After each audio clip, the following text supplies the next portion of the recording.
Hello and thanks for joining us. This is TVC News at 6. We begin in Oyo, where the new Deputy Governor, Bayo Lawal, has been sworn in. This comes as the State House of Assembly confirmed the Chairman of Oyo State Housing Corporation, Bayo Lawal, as the new Deputy Governor of the state during today's plenary session. The announcement was made shortly after the Governor of Oyo State, Seyi Makinde, nominated Bayo Lawal for approval by the House. The House had earlier impeached Olaniyan as the Deputy Governor after having been found guilty of the allegations leveled against him. Present at the inauguration is the Chief Justice of the State, Justice Munta Bola, Speaker, House of Assembly, Honorable Adebo Gundoyi, commissioners and other top government functionaries rather. Bayo Lawal is the current chairman of the Oyo State Housing Corporation and the current running mate of the governor. And elsewhere, waste recycling companies to be established in ADAMAWA state before May next year to commence fertilizer production in order to boost the nation's food security. Governor Umar Fintiri made this disclosure at the end of a 7-day training in waste management organized by the Northeast Development Commission. He believes that the training would create more job opportunities for youths as well as minimize the negative effect of environmental pollution in the state. And correspondent Wolabi Adenusi filed in this report. About 20,000 residents of Adamawa State rely on waste for their livelihood. Among them are unemployed youths and Almajiri who have turned scavengers. The Northeast Development Commission, in line with its core mandate, is engaging selective youths on the economic advantage of waste and need to keep the environment safe. Waste, as we know, is a major contributing factor to a lot of diseases and illnesses in the region. So if it is carefully managed, it can lead to a hygienic and clean environment for the people of the society. Not only that, it can serve as a source of income to our youths in the society. The state government at the occasion disclosed its intention to establish a company that will turn the waste into fertilizer to increase state's internal revenue. The Commissioner for Environment and Natural Resources Development, Shuaibu Audu, who observed that domestic and industrial waste pose challenges in the country. He noted that the negative consequences of waste on human health, agriculture, and infrastructure cannot be overestimated. There's a proposal to establish a recycling plant in the state.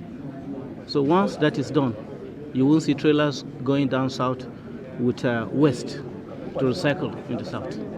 The participants spoke on what they gained from the training, while the program coordinator commended the state's effort to establish a company that will treat waste in the state. Waste and convert them into charcoal. To take the waste, convert it into organic fertilizer.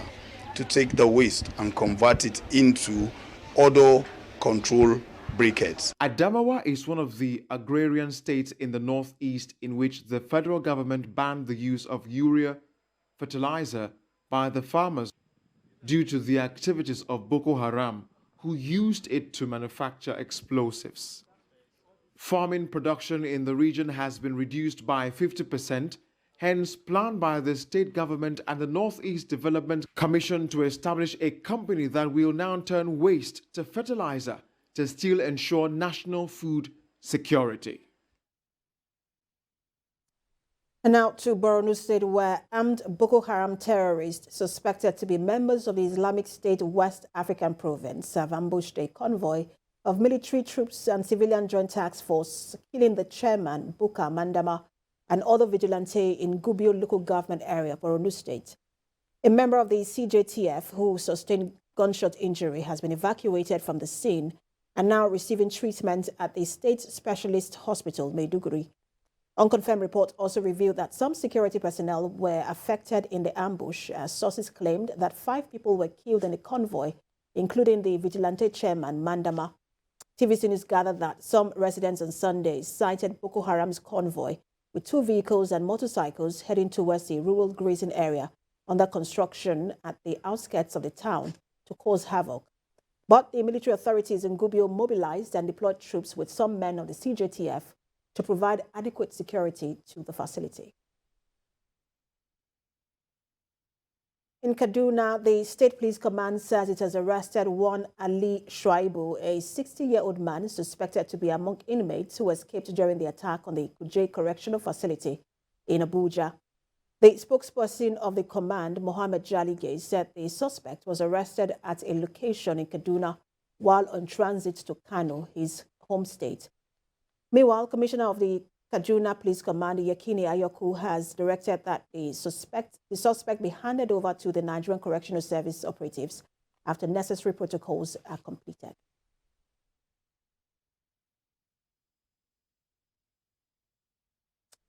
And from Kaduna, let's turn to Zamfara, where the state government has suspended the Emir of Beni Yandoto of Safe local government area, Aliyu Marafa, for conferring a chieftain title on a notorious bandit leader. And Secretary to the state government, Kabiru Sadauna, announced the suspension of the emir. The notorious bandit was banned as Sarikin Fulani, which is translated as Chief of Fulani of Yandoto Emirate by the emir. News of the turbaning ceremony, along with photos, went viral, generating outcry and outrage. And apart from suspending the emir, Governor Bello Matawale approved the appointment of a committee to investigate the circumstances leading to the action of the emir. Away from that, the federal government says it is not relenting in its efforts to lift many Nigerians from the poverty through its social investment programs. Minister of Humanitarian Affairs, Disaster Management and Social Development, Sadiya Umaru Farouk, disclosed this at the training of independent monitors in Owerri, the Imo State capital. TVC's Prince Oba reports. The National Social Investment Programs were established in 2016 by the federal government to tackle poverty and hunger across the country. The programs focus on ensuring a more equitable distribution of resources to vulnerable populations, including children, youth and women. The Minister of Humanitarian Affairs, Disaster Management and Social Development, who was represented at the event, urged independent monitors to help the federal government in ensuring that vulnerable Nigerians benefit from the programs. No intimidation of beneficiaries by an independent monitor will be accepted by the ministry. Any independent monitor found intimidating or harassing a beneficiary will be taken off the program immediately. We inform that we have officials of the EFCC and DSS working with us on this program, and those found culpable will be handed over to the relevant authorities. Don't put self into whatever they're going to do. It is a humanitarian work. Like the name implies, like I said, a humanitarian work, you have to be a humanitarian then to do a humanitarian work. You're not doing it for benefit, for so much benefit for yourself or for your family members or for your friends. You're doing it with your God-given mind to help people living with difficult circumstances, people like the physically challenged and the poorest of the poor. For the independent monitors, it is time to put in their best to ensure that the poorest of the poor benefit maximally from the programs. We are expected to put in our best to monitor, to coordinate, and as well to report to the federal ministry through the device that we are just being given and the application that is being installed in it. I must say that is a very wonderful work they did. I'll make sure everything is put in place. I'll make sure all these programs set in place to help the people are properly implemented. Because most times people just get the money and relent and relax and not put in work and work hard. The ministry presented engagement letters and tablets to the independent monitors as working tools to monitor the programs. Prince Oba, TVC News, Owerri. Thanks for staying with us. Let's now turn to Ondo State, where the people of Akure, the Ondo State capital, have asked the federal government to extend rail projects to the state. They made a call at a grand reception organized for the newly appointed Minister of State for Transportation, Ademola Adegoroye. Ayode Jimoradeyo reports. Weeks after Ademola Adegoroye was appointed Minister of State for Transportation, the people of Akure, his own town, organized this grand reception to welcome him back home. Mr. Adegoroye, Prince of Akure, replaced Senator Tayo Alasho-Adura in the cabinet of President Muhammadu Buhari after he resigned to contest the All Progressives Congress APC senatorial ticket in the state. He was received by a crowd of party supporters, Akure leaders, among others. The new minister was also received by Governor Rotimi Akeredolu, who described him as the worthy son of Akure. Governor Akeredolu urged him to do everything possible to bring development to the state. Mr. Adegoroye was also at the palace of the DG of Akure, Obalado Toyinbo Aladelusi, where he assured him that he will use his office to add value to governance in Nigeria. PDP members, even PDP members, the reaction I got after my announcement as a minister was tumultuous, was unbelievable. Everybody in Akure, everybody in this state, no, they didn't care that I was a member of APC. Even those who are not, everybody was happy, and it's evident, and you can see it today. So I give God all the glory. Some APC leaders urged the minister to use his office to ensure that the rail project is extended to the state. Dominantly agrarian state, so I want to believe that if they extend the rail line to Akure, it will assist in evacuating farm products and ensure that a lot of our people are engaged in this. There will be a train station. It will be a terminus. If it ends in Akure, that will be a terminus. Then it will employ a lot of people. We are as patient as a dove. So for the governor telling us that we should allow him, we have all been looking forward to having a seaport approval in Ondo State and to have one of our own as a state minister for transport. The people also urged the minister to ensure that rapid development is brought to Akure and the state at large. Ayodeji Moradeyo, TVC News, Akure. Let's turn to Enugu, where about 35 new independent monitors have been trained by the Federal Ministry of Humanitarian Affairs, Disaster Management and Social Development to take charge of its programs in the state. Bamidele Ajayi has more. World Poverty Clock Report 2019 places Nigeria as the world poverty capital, with 102 million people living below poverty rate. The country's unemployment data stands at 88 million, with 33% employment rate. President Muhammadu Buhari planned to lift 100 million Nigerians out of poverty, a target the government national social investment programs, among other empowerment programs, are working towards achieving. At this onboarding and training exercise for the Stream 2 independent monitors of the program, the minister appealed to participants to deploy best practices to carry out the task. Their responsibility is to ensure that where this program is happening in Enugu State, that they are there, not just only there, they are here to gather information of whether this program is taking place, the way we have designed it, and they will report back. Enugu State Focal Officer identified lack of right personnel at the planning stage as some of the challenges confronting the initiative. He highlights the needs for synergy to address the peculiar needs. There is delay in paying them, and we still to follow up with the federal government to enable the people to be paid, and then they go on and start feeding. For the Empower program and other programs, still the same challenges. The monitors, which we are here to see their training, they have been selected to help also in mitigating some of these challenges.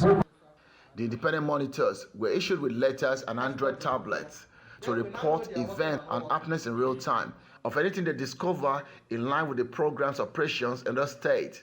And I'm assuring her that the job will be well done, with no excuses and with no failures. Bamidele Ajayi, TVC News, Enugu. On a sad note, Nigeria's entertainment industry has suffered a blow as two notable figures passed on within 24 hours. Veterans Shola Onoiga and ADAMAWA are said to have died between yesterday and today. TVC News correspondent Theophilus Elama reports. Only 3 weeks and you're complaining. ADAMAWA was born on the 15th of May 1974, spent more than 2 decades in the Nigerian movie industry, and was most notable for her character as Anita in the 1996 movie titled Domitila, and as Imo Johnson in the award-winning Nigerian television series titled The Johnsons. you want to go there. If you say now, you waiting for where now? If to say na me, I go give them fine now. Make them break their neck. ADAMAWA, a native of Idoma in Benue State, was born and raised in Ajegunle, Lagos State. She received both primary and secondary school education in Lagos State, but would eventually quit school at age 14 as a result of childbirth. In 1995, she officially became part of the Nigerian movie industry and received her first movie role in 1996, where she played the character Anita in the movie Domitila. ADAMAWA also featured in the Nigerian TV series titled The Johnsons, which also became a successful project that received awards. You are my parents. You are his uncle. I cannot hide it. The actor lost her daughter in October 2020, an incident that took a lot from the vibrant and charming actor. She's said to have died after collapsing in Warri on Sunday at the age of 48. If you keep a deaf ear, you don't care what the next person is saying. You won't have hypertension. You won't have problem. At all. I don't know if you understand. At all. You will not have any problem at all. And Chief. Shola Onoiga was famed for her role as Ireti in the defunct television sitcom Checkmate. She also acted as one of the wives in the arrested Fuji House of Commotion, a Nigerian sitcom produced and directed by Amaka Igwe, where she was called Ireti and also known as a kitchen practical. The show was a spin-off of 1990s great show Checkmate. Shola Onoiga's first professional job was in The King Must Dance Naked. According to reports, she was admitted to the ICU unit at the Lagos State University Teaching Hospital 2 weeks ago. What is this one? It is my week from tonight, so... When I have not eaten anything. So where is peace, Daddy? Peace! Peace, oh! Please, come and find peace. What is all this? Every time. Oh, what is all this? May they have eternal rest. Meanwhile, the presidential candidate of the All Progressives Congress, Asiwaju Bola Tinubu, condoles with the family of the former APC women leader, KEMI Nelson. Bola Tinubu describes her death as a huge loss to the state and the country at large. A great woman, committed, patriot, and highly respected and very industrious. The death came as a sudden shock to all of us. It proves a life worthy of living. It's a very sudden and sad event for us, but God knows best, and may He accept our soul in heaven. And we will continue to make sure she didn't die in vain for all the trouble she has gone through in life. That's the news this hour. We'll have more updates at 7. Thanks for watching.